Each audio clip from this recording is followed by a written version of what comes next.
कि जब मिफ्ता साहब ने एक डिसीजन ले लिया और हम दोबारा इंगेजमेंट में चले गए आईएमएफ के, तो उसकी कंटिन्यूटी बहुत जरूरी थी। और अगर आपने चेंज भी करना था फाइनेंस मिनिस्टर को, तो एटलीस्ट वो कंटिन्यूटी रखनी जरूरी थी।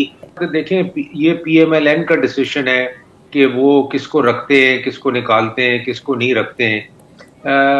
अब वो उनकी गलती थी या वो सही थे नहीं थे, मैं इस डिबेट में नहीं जाना चाहता।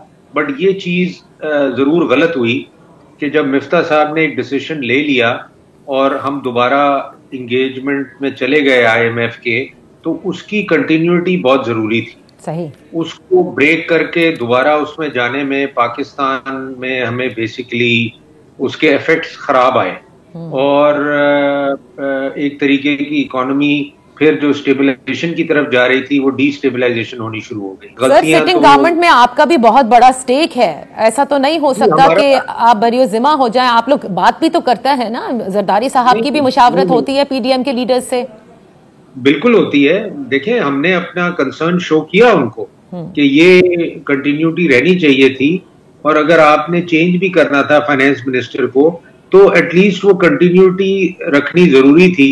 ये नहीं है कि जी हर फाइनेंस मिनिस्टर आए और वो आके अपनी पॉलिसीज करना शुरू कर दे और प्रीवियस फाइनेंस मिनिस्टर को। तो इस पे हमने अपनी ऑब्जर्वेशन भी दी और हमने अपना कंसर्न भी शो किया कि ये कंटिन्यूटी बहुत जरूरी है। बिकॉज ये अगर इस तरह से हम डिस्टेबलाइज करते रहेंगे इकोनॉमी को, तो एक तो गवर्नमेंट पे इसका बड़ा असर आता है और दूसरा ऑब्वियसली लोगों पे, आम आदमी पे भी इसका बहुत असर आता है।